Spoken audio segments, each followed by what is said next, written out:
بسم اللہ الرحمن الرحیم۔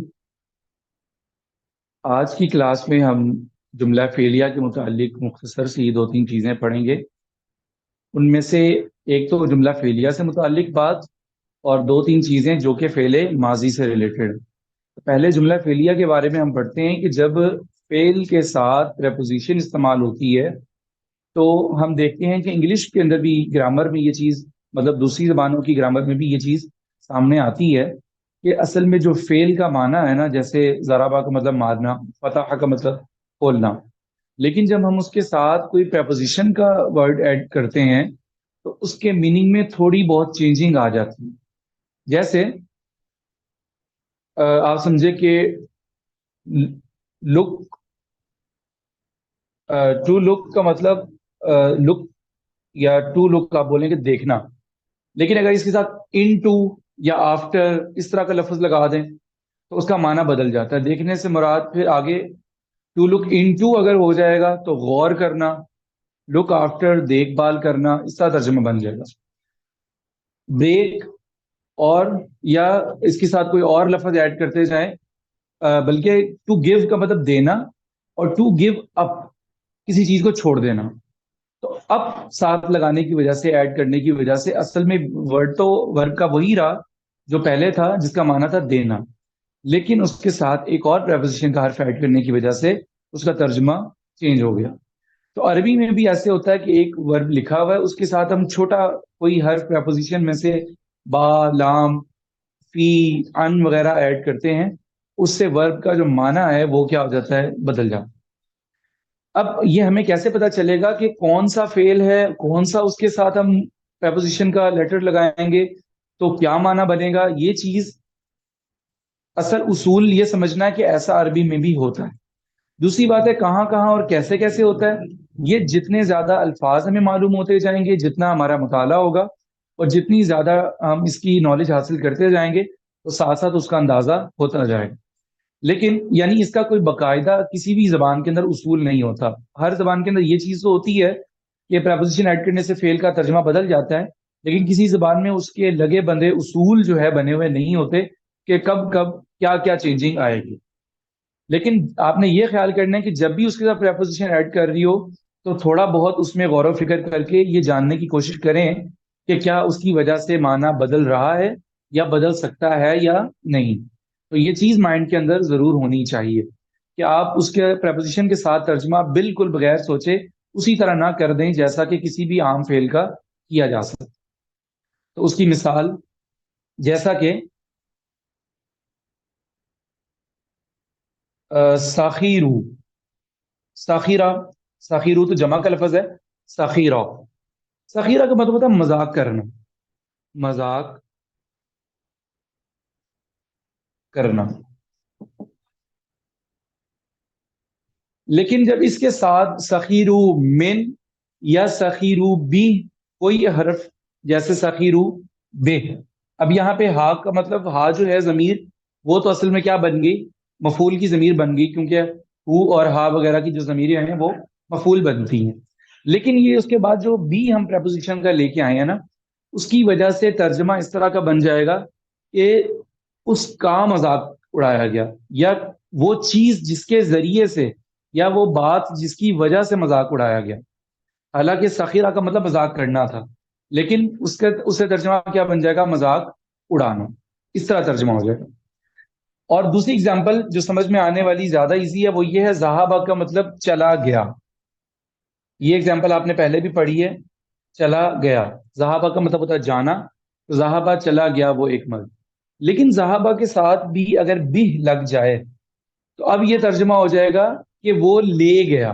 کیا ترجمہ بدل جائے گا، جانا اور کسی اور چیز کو لے کے جانا۔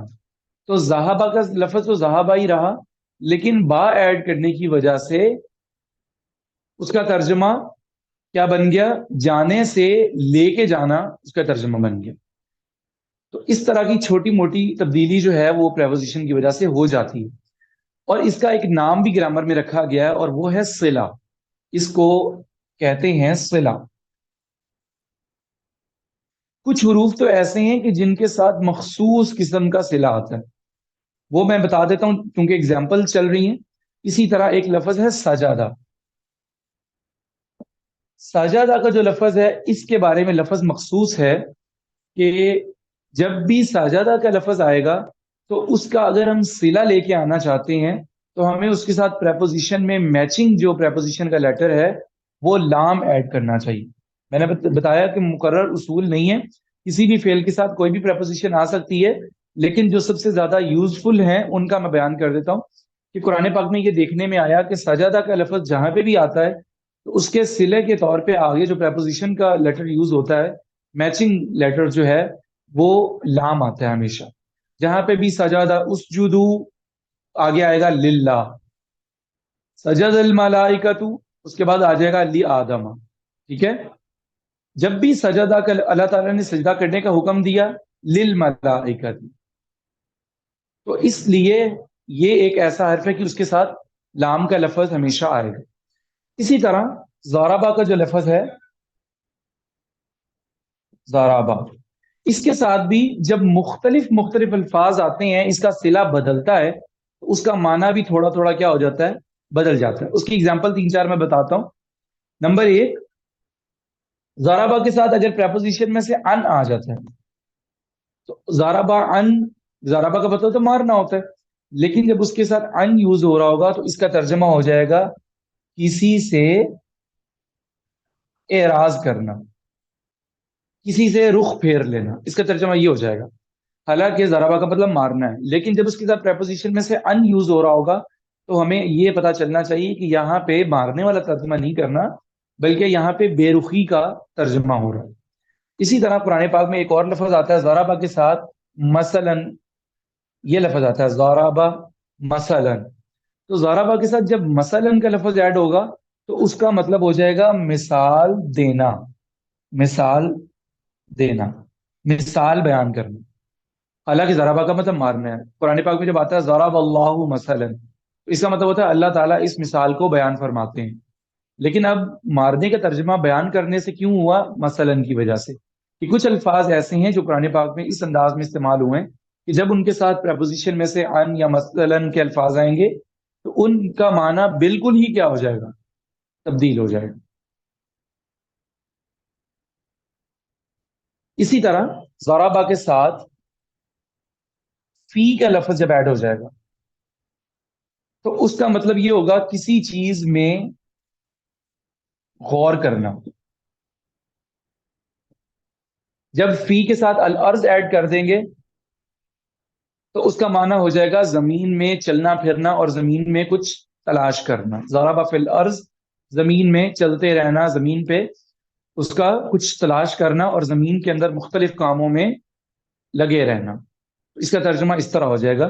لیکن اس کے لیے اصول نہیں ہے, صرف ٹیچر کے بتانے پہ, گرامر کی اسٹڈی کرنے سے اور زیادہ سے زیادہ ترجمہ کرنے کی کوشش کرنے اور ڈکشنری دیکھنے سے اس اصول کو سمجھا جا سکتا. لیکن یہ کچھ اگزامپل بیان کرنے کا مقصد یہ تھا کہ صلہ اور کس انداز سے میننگ میں چینجنگ ہوتی ہے پریپوزیشن کا, فعل کے اوپر کیا اثر پڑتا ہے, وہ آپ کو عربی کے اندر بھی سمجھ میں آ جائے. کیونکہ انگلش کی اگزامپل میں نے دی کہ ٹو لک کے بعد آفٹر یا انٹو وغیرہ لگانے سے ترجمہ چینج ہو گیا. اسی طرح دوسری اگزامپل میں نے دی کہ اس میں گیو اپ, اس کے ساتھ ایک حرف لگانے سے اس کا ترجمہ چینج ہو گیا. اسی طرح ٹو بریک, اس کے ساتھ اگر کوئی اور حرف لگائیں تو اس کا ترجمہ کیا ہو جاتا ہے, بدل جاتا ہے. انگلش میں ہم دیکھتے ہیں تو عربی کی پریپوزیشن اور صلے کا اور فعل کے ساتھ پریپوزیشن لانے سے ترجمہ جو چینج ہوتا ہے اس کا اندازہ بھی آپ کو ہو جائے. یہ سمجھ میں آ گیا کس طرح یہ اصول جو ابھی بیان کیا ہے؟ جی بالکل. اس کے بعد جو ماضی سے ریلیٹڈ چیزیں ہیں وہ یہ کہ جیسا ہم نے جملہ اسمیہ کے بارے میں 2-3 چیزیں پڑھی کہ پہلے مثبت جملہ ہوتا ہے, پھر منفی, پھر سوالیہ, پھر تاکیدی. اسی طرح ہم چونکہ اب فعل ماضی پڑھ چکے ہیں تو ہم فعل ماضی کے بارے میں بھی 4 چیزیں چھوٹی چھوٹی پڑھ لیتے ہیں کہ فعل ماضی کے اندر تاکید کیسے آئے گی, کسی کام کا پاسٹ میں ہم نے نفی کرنی ہے تو کیسے کریں گے, سوال کرنا ہے تو کس طرح سے کریں گے. اس کی کچھ اگزامپل کر کے دیکھ لیتے. وہی اگزامپل جو ہم مثبت وے میں لے کے جا رہے تھے, اب سب سے پہلے ہم اسے منفی بنانے کے لیے استعمال کریں گے. جیسا کہ ان دونوں نے زید کی کتاب چوری کی. یہ سینٹینس شاید اس سے ملتی جلتی اگزامپل آپ نے پہلے سالو بھی کی ہے. سرقا کتاب زید. سرقا کا مطلب ہو جائے گا ان دونوں نے زید کی کتاب چوری کی. نفی لانے کے لیے ماضی میں صرف کیا کریں گے, اس کے شروع میں ما حرف نفی ایڈ کرتے جائیں گے. تو سرقا کتاب زیدن کے شروع میں ما لگایا تو یہ نفی بن گئی ما سرقا کتاب زید. ٹھیک ہے. اللہ تعالیٰ نے کسی انسان کے کسی انسان کے بدن میں دو دل نہیں رکھے. ایک انسان میں دو دل نہیں رکھے. یہ قرآن پاک کے اندر یہ آیت آتی ہے ما جعل اللہ. جعل اللہ, اب دیکھیں جعل فعل, لفظ اللہ اس کا فاعل, لرجل من قلبین فی جوفہ. اب یہ سارے اس کے متعلقات بنتے جائیں گے. جتنے بھی اس طرح کے لفظ آ رہے ہیں, لام چونکہ پریپوزیشن میں سے ہے یہ بھی اس کا متعلق بنے گا. من جو ہے یہ پریپوزیشن میں سے ہے, یہ بھی اس کا کیا بنے گا, صلہ بن جائے گا یا متعلق بن جائے گا, دونوں میں سے. فی یہ بھی حروف جا رہا ہے, یہ بھی متعلق یا فعل کا صلہ, دونوں میں سے. ما جعل اللہ نہیں بنایا اللہ نے, لرجل کسی آدمی کے لیے, من قلبینی دل میں سے, دو دل, فی جوفی اس کے ایک سینے کے اندر. کسی انسان کے ایک سینے میں اللہ نے دو دل نہیں بنائے. ما جعل اللہ لرجل من قلبین فی جوفی. تو نفی کے لیے صرف یہی اصول ہے کہ اس کے شروع میں ما حرف نفی ایڈ کرتے جائیں گے. تو اس کی پریکٹس کے لیے آپ دو چار چھوٹے چھوٹے جملے سالو کر لیں, یا میں آپ کو اگزامپل دے کے پوچھ لوں کہ آپ اسے اس کی عربی بنائیں گے.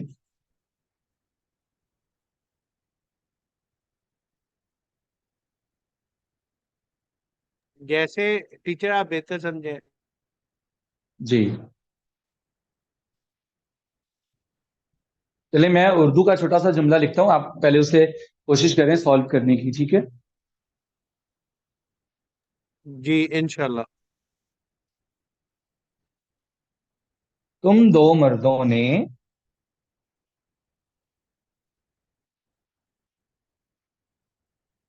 نہیں کھولا. تم دو مردوں نے گھر کا دروازہ نہیں کھولا. سب سے پہلے آپ اس کا فعل فاعل وغیرہ الگ کرتے جائیں اور پھر اس کا ترجمہ کر لیں, تو یہ بہت آسان ہو جائے گا سب انشاءاللہ. سے پہلے تو فعل نگیشن نہیں آئے گی. وہ آپ الگ الگ کر لیں اور اس کے بعد پھر اس کا ترجمہ کریں گے, لیکن اس میں سے سلیکٹ کر لیں کہ ترتیب اس کی کیا ہے. فیل تو ہو گیا کھولنا, کھولا, جی ٹھیک ہے. فاتحہ یفتح, آپ اور نگیشن جی آ گئی نہیں. ٹھیک ہے. وہ مفعول آپ آ گیا جب میں گھر کا ترجمہ کر رہا ہوں گا نا تو دروازہ. آپ مجھے بتاتے جائیں.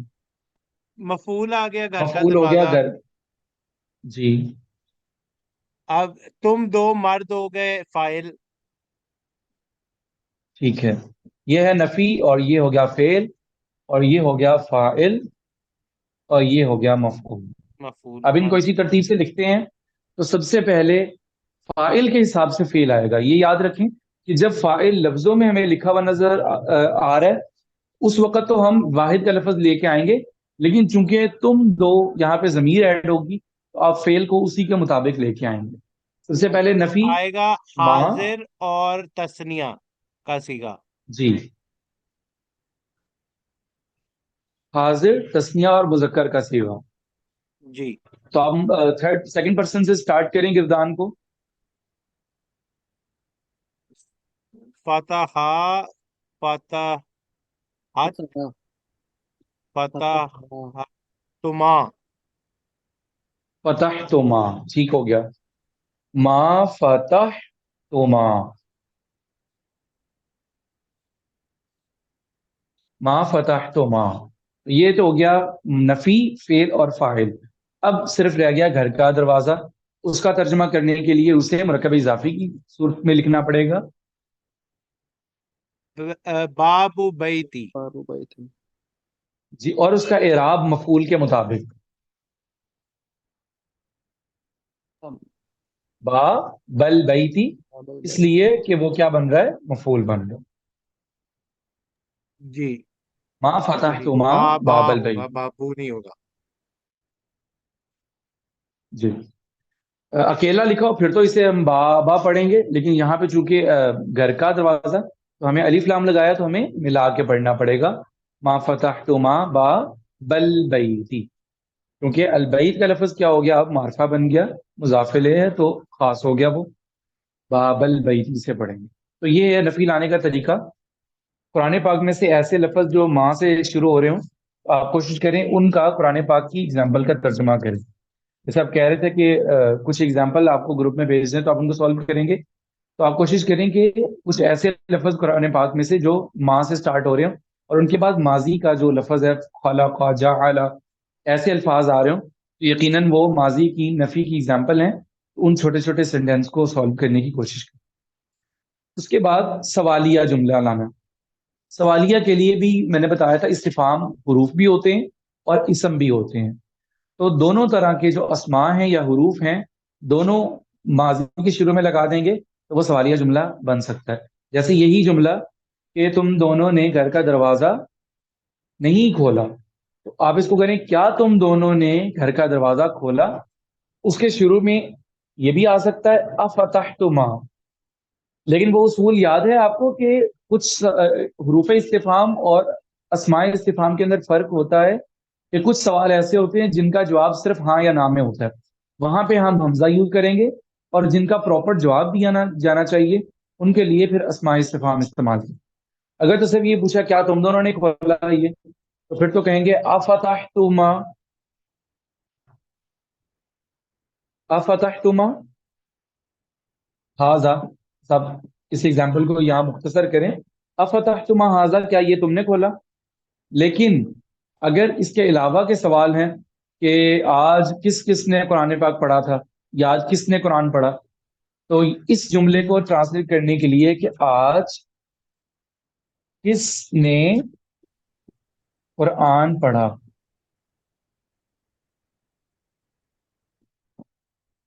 اس سوال کے لیے پڑھنے کے لیے سب سے پہلے بلکہ ہم اس میں سے وہ سرچ کریں گے کہ کوئی ایسا لفظ ہے جو سوالیہ بن سکتا ہو. تو سوالیہ کے لیے اصل لفظ تھا کس نے. تو یہ آپ یاد رکھیں کون یا کس نے. اس کے لیے جو لفظ استفہام میں یوز ہوتا ہے وہ ہے من. جو من یہ لفظ ہے، من تو پریپوزیشن میں آتا ہے نا سے فرام کے لیے، لیکن مین کے اوپر اگر زبر ہے من تو یہ ایک استفہام کے لیے یوز ہوتا ہے اور اس کا مطلب ہوتا ہے کون. لیکن جب وہ ورب کے اندر آ جاتا ہے تو پھر اس کا ترجمہ کس بھی بن جاتا ہے، یعنی یہ جاندار مذکر اور مؤنث کے بارے میں سوال کرنے کے لیے استعمال ہوتا ہے. اب پڑھا کے لیے آئے گا قراء، کیونکہ قراءت کا ورب ہے. من قراء.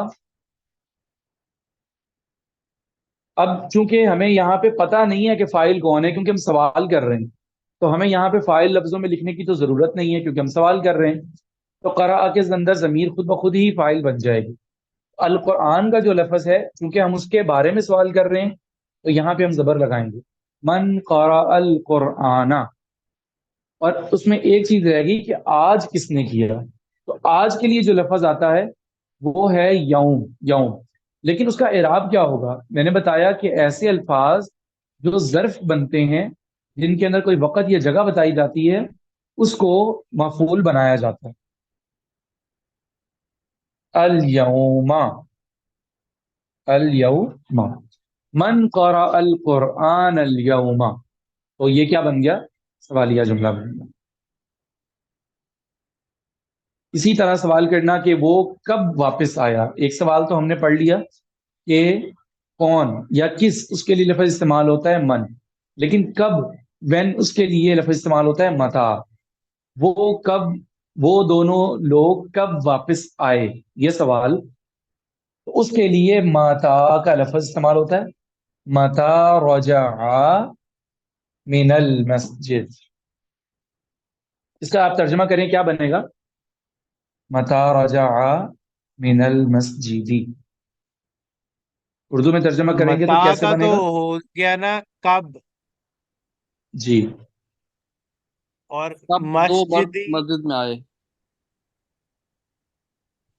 فیل کا معنی معلوم کرنے کی کوشش کریں. سب سے پہلے فیل کا رجع کا معنی پتہ ہے آپ کو؟ آئے آنا. جا جیم الف اور حمزہ کا معنی ہوتا ہے آنا. جا یہ لکھا ہوا رجع، رجوع سے یہ لفظ بنا ہے. احمد لوٹ بھائی آنا. رجوع کا مطلب کیا ہوتا ہے؟ جی لوٹ آنا. تو میں نے بتایا کہ ہم اس کا معنی اگر معلوم کرنا چاہتے ہیں یا مادہ معلوم کرنا چاہتے ہیں تو ہمیں چاہیے اسے ملتے جلتے 3-4 لفظ کیا کریں، اپنے ذہن میں لانے کی کوشش کریں. اسے ہم ایک لفظ تو پہلے یوز کرتے ہیں، رجوع کر لینا کسی چیز سے، تو اس کا مطلب لوٹ آنا. تو رجع جو ہے اس کا معنی ہوگا لوٹنا. کیونکہ یہ تثنیہ کا لفظ ہے، وہ دونوں لوگ لوٹے ماضی میں. لیکن متا جب شروع میں آ گیا تو یہ ایک سوالیہ جملہ بن گیا. اور من المسجد کا مطلب ہوتا ہے مسجد سے. تو اب اس کا ترجمہ ہم کیسے کریں گے؟ وہ دو مرد مسجد سے کب واپس آئے. ٹھیک ہے، یہ سوال بن گیا. اگر ہم یہ پوچھنا چاہتے ہیں کہ وہ دو مرد واپس کب آئے یا وہ مسجد سے کب واپس آیا، آپ ایک مرد کے بارے میں پوچھنا چاہتے ہیں تو آپ عربی میں بولیں گے متا رجع من المسجد. اور اگر بولا جا رہا ہے متا رجع من المسجد تو اس کا سوال کا جواب یہی ہوگا کہ ترجمہ یہ بنے گا کہ وہ مسجد سے واپس کب آیا. تو ایسا جو سوال ہے اس کا جواب ہم صرف ہاں یا نہ، جی ہاں نہیں میں نہیں دیں گے، بلکہ ہمیں بتانا پڑے گا. آپ کہہ سکتے ہیں کہ صباحا صبح کے وقت، مساءن کہتے ہیں شام کو. تو کچھ وکیبلری کے الفاظ بھی ساتھ ساتھ زیادہ کرتے جائیں. صباحن کا مطلب ہوتا ہے صبح، صباحن. اور مساءن کا معنی کیا ہوتا ہے؟ شام کو.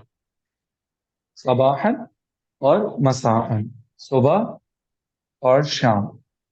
اب اس کا آنسر دینے کے لیے بھی کچھ نہ کچھ الفاظ موجود ہونے چاہیے.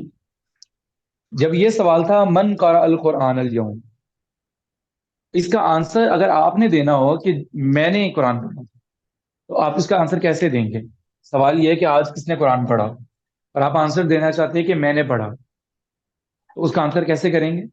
نام کرا تو. جی نام قرأت، جی ہاں میں نے. تو اس میں صرف قراتو پہ ہی کیا ہو جائے گا، پورا سینٹینس مکمل ہو جائے گا، کیونکہ مفعول کی اس میں ضرورت نہیں اور فاعل ضمیر کے اندر خود بخود بیان ہوگا. تو استفہام کے لیے جو الفاظ ہیں وہ پھر یاد کر لیں، میں نے پہلے بھی یہ بتائے ہوئے. ایانا کون سی چیز، متا کب، من کون، اور ماں کیا چیز، وہ اینا کہاں سے.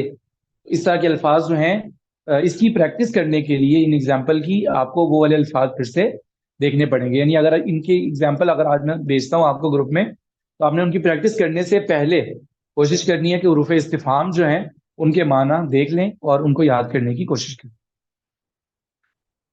تیسری چیز وہ تھی تاکید لے کے آنا. اس کے اندر تاکید ہم کیسے پیدا کریں گے؟ تو وہی چیزیں سیم جو ہم نے جملہ اسمیہ کی تاکید کے لیے پڑھی تھی ان کو ماضی کے شروع میں بھی ایڈ کیا جا سکتا ہے، لیکن ان کے اندر ایک آدھی چیز کا فرق ہوگا، اور وہ یہ کہ لفظ ہم نے پڑھا قد،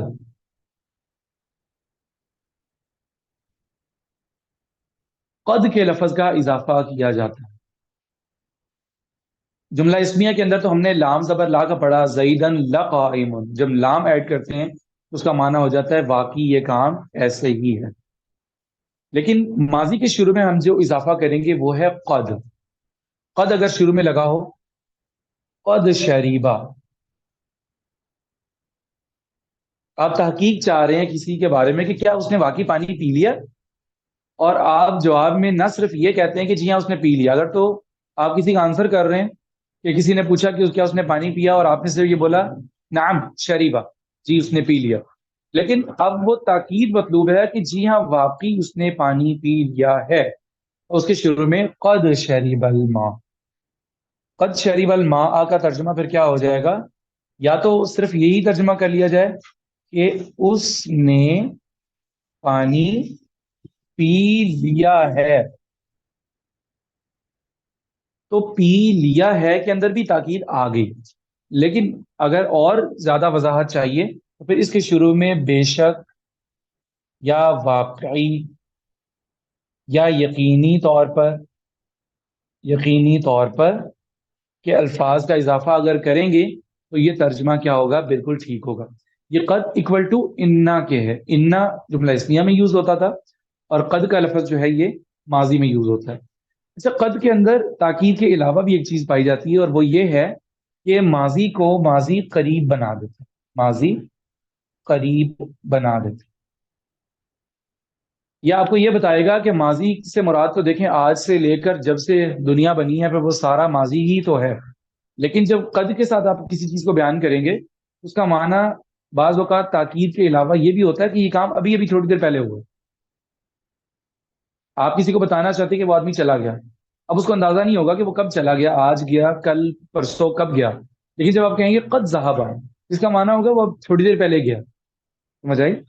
تو جب ہم ماضی کی کسی چیز کے ساتھ قد کا اضافہ کرتے ہیں اس سے آنسر میں یہ چیز بھی مطلوب ہوتی ہے کہ ایک تو واقعی یہ کام ایسا ہو گیا اور دوسرا معنی یہ بھی ہوتا ہے کہ یہ کام تھوڑی دیر پہلے ہوا. تو قد کا اضافہ کیا جا سکتا ہے تاکید کے لیے بھی اور ماضی قریب بنانے کے لیے. اور لام کا بھی اضافہ کیا جا سکتا ہے اگر بہت زیادہ تاکید چاہیے. تو بہت سی اگزامپل قرآن پاک میں لام کے ساتھ بھی آئی ہیں. لقد، جیسا کہ سورۃ 3 کے اندر ہم دیکھتے ہیں لقد خلقنا الانسان، تحقیق واقعی ہم نے ایسا کیا، تحقیق ہم نے ایسا ہی کیا. ٹھیک ہے، لقد خلقنا الانسان فی احسن تقویم. تو صرف قد کے ساتھ بھی تاکید آ سکتی ہے اور تاکید مزید کے لیے لام زبر لا اس کے شروع میں بھی لگایا جا سکتا ہے. یہ تاکید کی مثال. تو میں چاہتا ہوں کہ آج ان تینوں چیزوں کی پریکٹس کر لیں. کچھ منفی کی اگزامپل بنا لیں، کچھ استفہام کی اگزامپل بنا لیں اور کچھ تاکید کی اگزامپل کر لیں. اس لیے کہ جو نیکسٹ ٹاپک سٹارٹ ہونا ہے وہ ہے ماضی مجہول کے بارے میں. اس کا تعارف مختصر سے میں دے دیتا ہوں کہ کوئی بھی ہم ورب جب بولتے ہیں تو اس کی دو آوازیں ہوتی ہیں، ایک ایکٹیو وائس اور ایک پیسو وائس. کوئی کام کسی نے کیا اور یا پھر کوئی کام ہو گیا. تو اب تک جو ماضی کی ہم نے قسم پڑھی تھی وہ تھی ماضی، اس کا نام ہے ماضی معلوم. ماضی معلوم بھی اس کو کہتے ہیں اور معروف بھی کہتے ہیں. معروف اور معلوم اس کو اس لیے کہتے ہیں کہ اس ماضی کے اندر یہ کوئی ماضی کے علاوہ بھی فعل ہو سکتا ہے، چونکہ اب نے ہم ماضی پڑھی ہے تو اس لیے ماضی معلوم اور ماضی معروف کہہ رہا ہوں. معروف اور معلوم اصل میں فاعل کے اعتبار سے ہے. یہ جو ماضی کی قسم ہم نے پڑھی اس میں ہمیں کام کرنے والے کا علم ہوتا ہے. اگر ہمیں کام کرنے والے کا نہ پتا ہو تو ہم ضمیر یوز کر سکتے ہیں کہ بھائی اس نے یہ کام کیا. لیکن ماضی معلوم کے مقابلے میں دوسری جو ماضی پیسو وائس میں آتی ہے اس کو کہتے ہیں ماضی مجہول. مجہول اس میں ہمیں اردو کے حساب سے یہ بتایا گیا ہوتا ہے کہ یہ کام ہو گیا. اب پتہ نہیں کہ یہ کام کس نے کیا، اس میں فاعل معلوم نہیں ہوتا، اس کو مجہول کہتے ہیں. اور اس کا فاعل معلوم کیوں نہیں ہوتا، اس کی کئی ریزن ہو سکتی ہیں. یا تو سینٹینس بولنے والے کو پتہ نہیں کہ یہ کام کس نے کیا، یا وہ یہاں پہ بیان کرنا نہیں چاہ رہا، یا پھر جملے میں کسی اور جگہ پہ اس فاعل کا ذکر ہو چکا ہوا ہے اور دوبارہ یہاں پہ نہیں کیا جا رہا. تو یہ عام طور پر لازم افعال کے اندر ہوتا ہے، متعدی افعال کے اندر نہیں ہوتا جن میں بات فاعل پہ ہی کمپلیٹ ہو جاتی ہے. تو انشاءاللہ ہم ماضی کی دوسری قسم جو ماضی مجہول ہے جس میں کام کا ہونا بیان کیا گیا ہو، کرنا بیان نہ کیا گیا ہو، انشاءاللہ پھر اس کے بنانے کا طریقہ اگلی کلاس میں پڑھیں گے. تو آپ ان کی اچھے سے پریکٹس کر لیں. انشاءاللہ امید ہے کہ جو آج میں اگزامپل اس کی بھیجتا ہوں ابھی کلاس کے فوراً بعد، تو اس میں کچھ الفاظ نئے بھی آپ کے سامنے آ جائیں گے. وہ ماضی مجہول بنانے میں اس کی پریکٹس کرنے میں بھی آسانی رہے گی انشاءاللہ. اگر آپ اس کلاس سبق میں کے بارے میں اور پہلے جو ہم نے کل پڑھا تھا اس کے بارے میں کوئی سوال ہو تو آپ پوچھ سکتے ہیں. بالکل ایک دو اور ایگزامپلس کرا دیتے ہیں ابھی ابھی بھائی، ہمارے ساتھ پریکٹس. جی بالکل. تاکید کی، نفی کی یا ایک استفہام ایک کی؟ کر لیتے ہیں ساروں کی دوبارہ سے. ٹھیک ہے، نفی کی اگزامپل ہم پہلے کر لیتے ہیں. ان سب نے اپنا سبق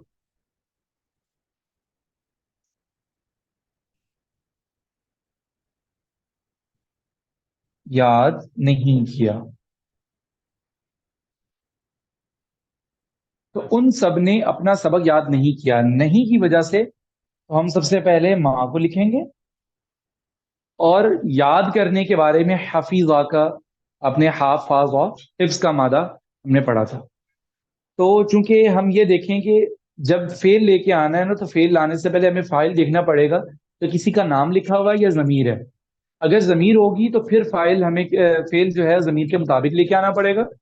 اگر فائل لفظوں میں ہے تو پھر واحد کا پہلا لفظ, مذکر کا پہلا لفظ اور مؤنث کا پہلا لفظ ہی استعمال کریں گے. لیکن چونکہ یہاں پہ ضمیر آ رہی ہے کہ ان سب نے, تو ہمیں جو لفظ لے کے آنا ہے فیل کا وہ بھی ان سب کے مطابق لے کے آنا ہے. تو ان سب کے اندر ہم مذکر کا لفظ استعمال کرتے ہیں, چاہے وہ مذکر مؤنث دونوں اس سے مراد ہوں, لیکن لفظ کس کا لایا جاتا ہے؟ مذکر کا لفظ استعمال کیا جاتا ہے. تو یہاں پہ آ جائے گا ما حفیظو, یہاں پہ الف بھی لکھنے میں آئے گا ما حفیظو. اب یہاں پہ ایک لفظ آ رہا ہے اپنا سبق. یہ ہے مرکب اضافی, کسی کی چیز, اپنا سبق, کسی کا سبق. تو یہ ایک مرکب اضافی ہے. لیکن اصل میں بات یہ ہے کہ اس مرکب اضافی کے اندر جو مضاف الیہ ہے وہ ہے ضمیر. سبق پہلے آ جائے گا تو وہ تو بن جائے گا درس, درس. لیکن جو مضاف الیہ ہے نا اپنا, یہ ایک ضمیر ہے. اور جب کسی فعل کے بعد کسی فاعل یا مفعول کے اندر ضمیر آ رہی ہو تو وہ ضمیر اسی فعل کے مطابق لے کے آئی جاتی ہے. کیونکہ یہاں پہ یاد کرنے والے جو تھے وہ بہت زیادہ لوگ تھے, جمع کا لفظ تھا, تو ہم یہاں پہ اپنا سبق کے اندر بھی جمع کی ضمیر لے کے آئیں گے اور مذکر کی. تو اب درس کا لفظ یہاں پہ لکھنے میں کیا آئے گا؟ درسا ہم, درسا ہم. اب یہاں درسا ہم کا ترجمہ یہ نہیں بنے گا کہ ان سب کا سبق یاد کر لیا. اب یہاں پہ ان سب کی جگہ پہ ترجمہ بن جائے گا انہوں نے اپنا سبق یاد کر لیا. اب اردو میں تو لفظ اپنا آئے گا, لیکن چونکہ وہاں پہ غائب اور تھرڈ پرسن تھے تو وہ ان کا سبق خود بخود اس کے اندر ترجمہ آ جائے گا. ما حفیظو درسہم, ان سب نے اپنا سبق یاد نہیں کیا. تو اس کا ترجمہ اپنا کرنے کا جو وجہ ہے وہ آپ کی سمجھ میں آ گئی کہ ہم نے یہاں پہ اپنا سبق کے لیے غائب کی ضمیر کیوں ایڈ کی, کیونکہ پیچھے فعل کیا ہے اس کے مطابق. اسی طرح استفہام کے لیے اگزامپل کے سوالیہ جملہ کوئی کہ گھر میں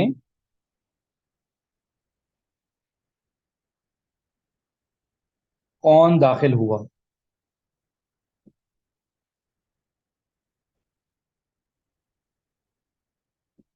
گھر میں کون داخل ہوا. تو اس کی عربی کیسے بنائیں گے؟ ما داخلہ. نہیں, کون کے لیے, کون کے لیے پھر لفظ آئے گا نا. دخلا جی, من دخلا,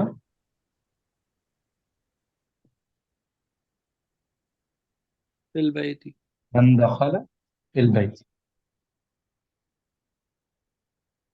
تو اس طرح سے.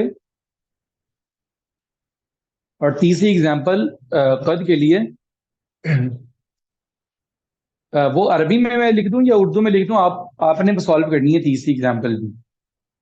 تو یہ تو ہم نے پہلے اردو لکھی, اب میرے خیال سے میں پہلے عربی لکھتا ہوں, آپ اس کا اردو میں ترجمہ کر کے دیکھ لیں اس میں. لقد انزلنا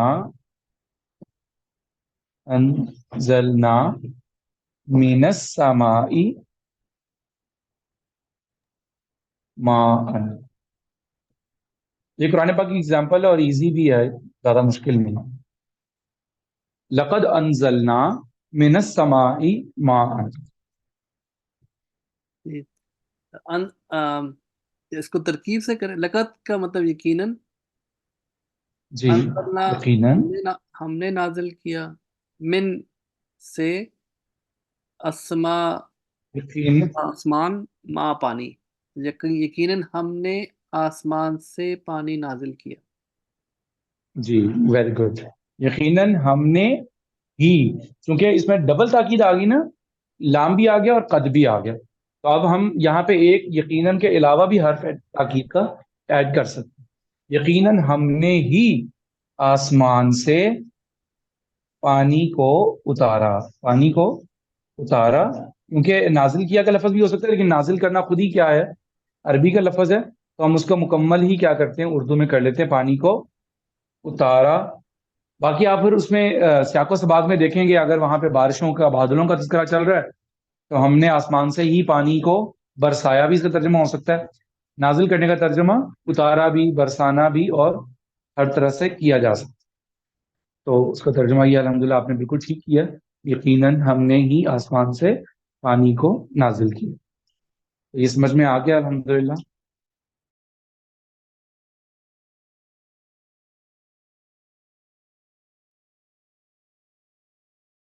جی یہ سمجھ میں آ رہا ہے کہ انہوں نے ان کے پیر الگ الگ کر دی۔ الباب الواسع، ایک کشادہ دروازہ، من البیت الکبیری، ایک بڑے گھر کا، لمعلمی زیدی دین، اب عالم کی صفت تھی، الجمیل چونکہ بعد میں آئے گا، زید چونکہ موٹا ہے تو زیدین السمین الجمیل۔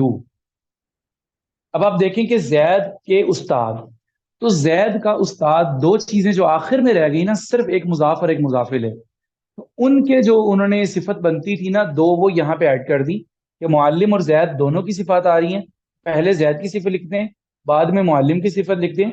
تو لی معلمی زیدین السمین الجمیل، لو ہونا چاہیے تھا، لیکن چونکہ معلم بھی کیا بن رہا ہے، مرکب اضافی ہے، لیکن البیتی من ہم بالکل الگ کر چکے ہیں، تو لی معلمی اور یہاں پہ الجمیلی، لیکن جملہ اب ہم وہاں سے شروع نہیں کریں گے کہ الباب، ہم اس جملے کا ترجمہ اس طرح کریں گے الباب الواسع من البیت الکبیری لمعلمی زیدین السمین الجمیل۔ اب اس پورے سینٹینس کا ترجمہ اسی طرح بن جائے گا کہ موٹے زید کے خوبصورت استاد کے بڑے گھر کا کشادہ دروازہ۔ سمجھ میں آیا؟ تو عرب کیا کرتے ہیں، صرف ایک مضاف اور ایک مضاف الیہ کی صفات لیتے ہیں، جب وہ دیکھتے ہیں سینٹینس اس سے زیادہ بڑا ہو گیا تو پھر وہ پریپوزیشن کے ساتھ استعمال کرتے ہیں، جیسے الباب الواسع کو الگ کر دیا اور بیت الکبیر کے ساتھ من ایڈ کر دیا، اور لمعلمی زید کے شروع میں لام زیر لی لگا دی۔